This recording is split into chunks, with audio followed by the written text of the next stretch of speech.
Sobat Kairos yang dikasihi Tuhan kita Yesus Kristus, renungan yang menyapa kita pada hari ini tertulis di dalam Kolose 3 ayat 17.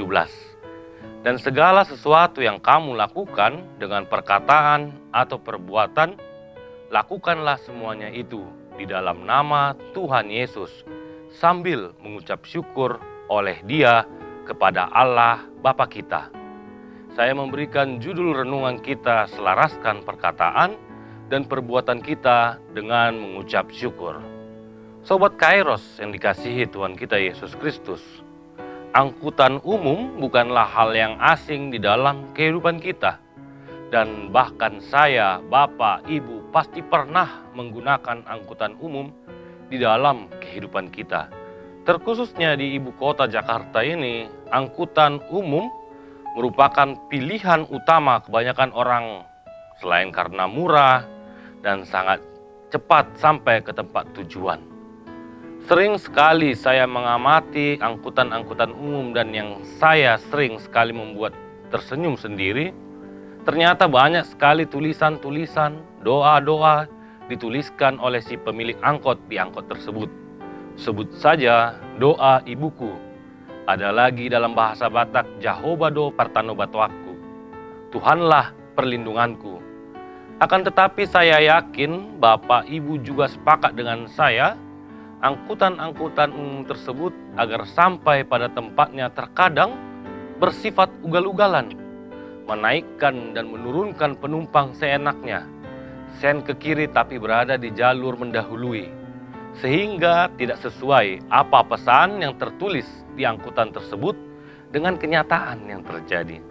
Terkadang kita sulit untuk melaksanakan atau menjalankan perkataan kita selaras dengan perbuatan kita. Seperti ilustrasi angkutan umum tadi. Kita bangga menuliskan Tuhanlah perlindunganku, tetapi kenyataannya kita membawa penumpang dengan ugal-ugalan. Oleh sebab itu, poin perenungan pertama dalam perenungan kita adalah agar selaras antara perkataan dan perbuatan kita. Mampukah kita mempertanggungjawabkan perkataan kita melalui perbuatan kita? Yang kedua, bagaimana perkataan dan perbuatan kita selaras hanya untuk memuliakan dan menyebut nama Tuhan dan mengandalkan Tuhan di dalam hidup kita? Banyak orang berkata mengasihi Allah, maka seharusnya di dalam perbuatannya dia akan mengasihi sesamanya. Seperti ada tertulis di dalam 1 Yohanes 4 ayat 20. Jikalau seseorang berkata, aku mengasihi Allah, dan ia membenci saudaranya, maka ia adalah pendusta. Karena barang siapa tidak mengasihi saudaranya yang dilihatnya, tidak mungkin mengasihi Allah yang tidak dilihatnya. Poin terakhir di dalam perenungan kita, bagaimana di dalam perkataan perbuatan kita mampu mengucap syukur. Jikalau kita mampu mengatakan mengucap syukur, tetapi di dalam perbuatan selalu bersungut-sungut karena merasa kekurangan, maka itu adalah orang yang tidak dapat mengucap syukur. Bagaimanakah ciri-ciri orang yang mampu mengucap syukur? Orang yang mampu mengucap syukur, dia tetap bersuka cita di dalam kehidupannya. Orang yang mengucap syukur adalah orang yang mampu mengendalikan diri terhadap konsumerisme di dalam kehidupannya. Orang yang mampu mengucap syukur selalu memuji dan memuliakan Allah di dalam perkataan dan perbuatan di dalam kehidupannya. Oleh sebab itu, Sobat Kairos yang dikasihi Tuhan kita Yesus Kristus, marilah kita selaraskan perkataan dan perbuatan kita dengan mengucap syukur terhadap kasih Allah di dalam kehidupan kita. Selamat beraktivitas Sobat Kairos, Tuhan Yesus memberkati.